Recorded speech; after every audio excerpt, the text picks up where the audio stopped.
እንደምን አድራችኋል? ደህና አደራችሁ ወይ? እኔ እግዚአብሔር ይመስገን ደህና ነኝ። ዛሬ እንደምታዩት በጣም ቆንጆ ቀን ነው። ወደ 64 ዲግሪ 65 ዲግሪ አካባቢ ነው። ሰሞኑን እንግዲህ በጣም ይሞቅ ስለነበረ ዛሬን ጨምሮ ትናንት ከትናንት ወዲያ በጣም ቆንጆ ነበረ። እሺ ሰላም ነው ወይ? መቼም በህይወታችሁ አንዳንድ ነገር ስታስተውሉ ወይም ደግሞ ሲደርስባችሁ አንዳንድ ነገሮችን ድጋሚ ታያላችሁ እና ያው እንግዲህ ህይወት ማለት የሚቀጥል ነገር ነው። በየጊዜው አዳዲስ ነገር እናያለን። መደሳት አለ፣ መውደቅ አለ እና ባለፈው ስለ ሀና ሼር አድርጌያችሁ ነበረ። እንግዲህ ሀና በተለይ ፍናና ልጅ ስለሌላት ሀናን በጣም ታስለቅሳት ነበረ እና ሀና ሳሙኤልን ከወለደች በኋላ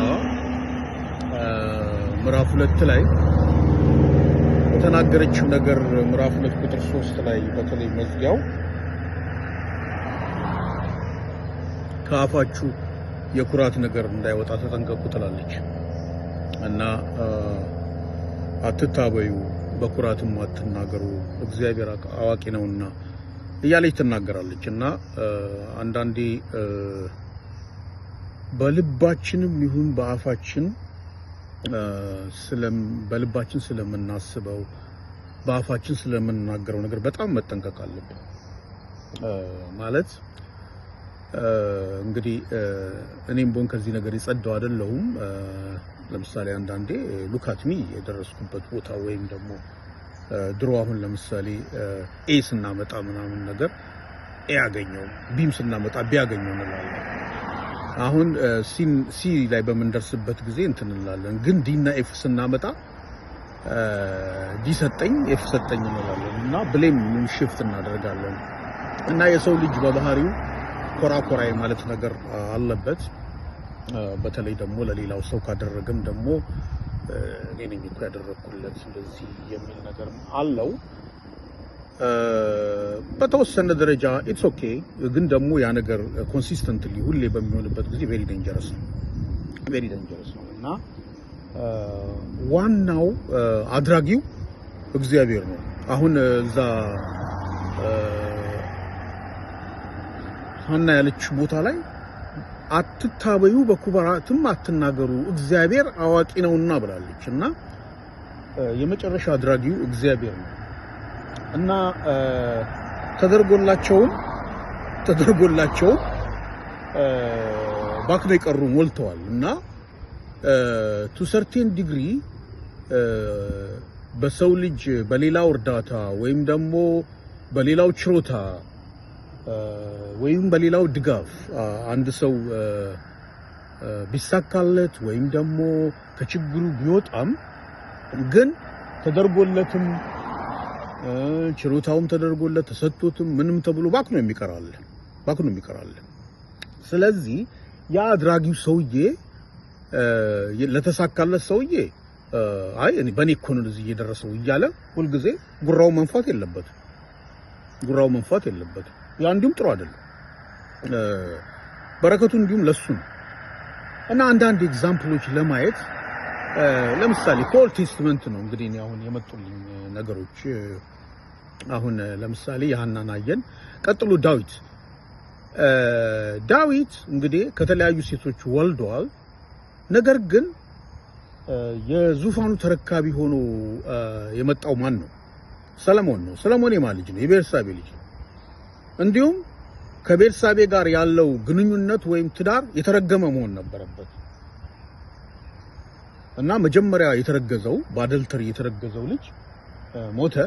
ሃዌቨር ሰለሞን ተወለደ። ሰለሞን በሚወለድበት ጊዜ እግዚአብሔር ወደደው ይላል እና እግዚአብሔር ስለወደደው ከሱም በፊት ከሱም በኋላ በጥበብም ይሁን በብልጽግናም ይሁን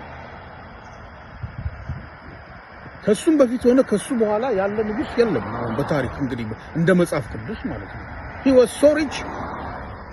he was so full of wisdom እንግዲህ እኛ ክሌም የምናረጋት ሳባን ጀምሮ እሱን ለማየት ሄደዋል እና ይሄን ነገር ግን ያደረገው የዳዊት አባት መሆን ወይም ደግሞ ዳዊት ያወረሰው ነገር ምናምን ስለሆነ አይደለም፣ እግዚአብሔር ስለወደደው ነው። እና ሙሉ ክሬዲቱ መስጠት ያለበት ለእግዚአብሔር ነው። ኢቭን ኢፍ አባቱ በተወሰነ ደረጃ ክሌም ቢያገኝም ማለት ነው። የሰለሞን ልጅ ለምን ታላቅ አልሆነም? ጭራሽ እንዲሁም ለእስራኤል ለሁለት መከፈል ምክንያት ሆነ፣ እርግማን ሆነ ጭራሽ። እና ከትክክለኛው አባት በኮቴሽን ትልቅ ገንዘብ ትልቅ ዕውቀት ከነበረው አባት ትልቅ ነገርን ወርሶ ነገር ግን የተረከበውን ነገር እንኳን ፕሮፐርሊ መያዝ አልቻለም፣ ሮብዓም ማለት ነው። የእስራኤል ሰዎች መጥተው ቀንበር አባት አብዝቶብናልና ቀንስ በሚሉበት ጊዜ ጭራሽ እኔ እንዲሁም በሾህ ነው የምገርፋችሁ ምናምን ነገር ብሎ የማይረባ ነገር ተናገረ። ከዛ በኋላ ለሁለት ተከፈለ የእስራኤል ንጉስ። 10 ነገዶች እንዲሁም ወደ ሌላ ሄዱ። ለአገሪቷ መውደቅ፣ ለአገሪቷ ለሁለት መከፈል፣ ለድክመት መንገድ ተፈጠረ። እንዲሁም ከዛ የአምልኮ ሲስተም ሁሉ ተበላሸ። ሌላ ኤግዛምፕል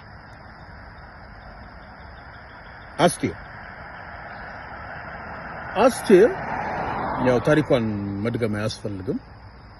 አስቴር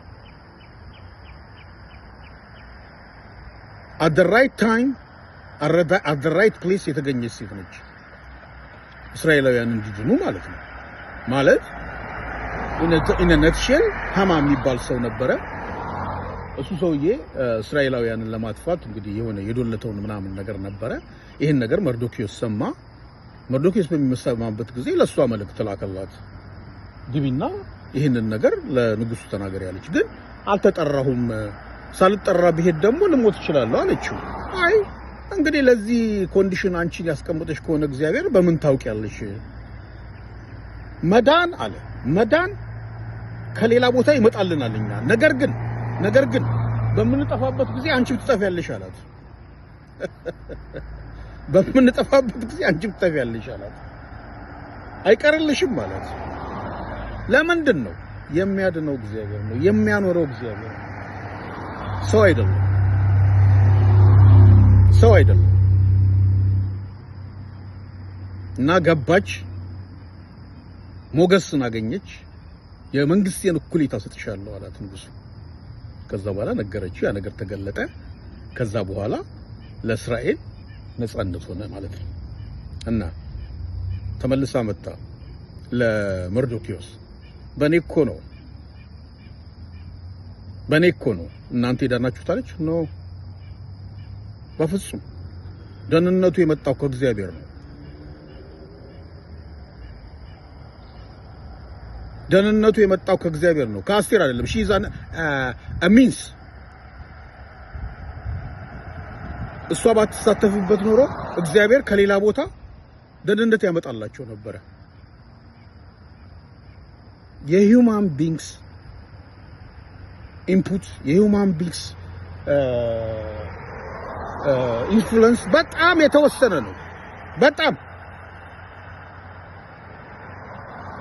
ብዙ ተለፍቶባቸው ብዙ ኢንቨስት ተደርጎባቸው የባከኑ ብዙ አሉ። እግዚአብሔር የረዳው ሰው ግን በትንሽ ነገር ትልቅ ቦታ ይደርሳል። ብዙ ለውጥን ያመጣል፣ ታሪክን ይሰራል። ስለዚህ ያ ሰውዬ እኔ እኮ ነኝ እንዲያደረኩት ምናምን ነገር ማለት very dangerous, be careful, very dangerous። በፓጋን ሶሳይቲ እንኳን በፓጋን ሶሳይቲ ለምሳሌ ሮማውያን በጂሰስ ጊዜ የነበሩት እነዚህ እነ ቄሳር ምናምን ሮማውያን የሚያወርሱት ማን እንደሆነ ታውቃላችሁ? ልጆቻቸውን አይደለም። ሀብታሞቹ እቤታቸው ለምን ስሌቭ አይሆንም? ለምን የዘመድ ልጅ አይሆንም? ለምን ከጋብቻ ውጭ የተወለደ ሰው አይሆንም? he has to earn it። በሚያዩት ጊዜ ያወርሱታል።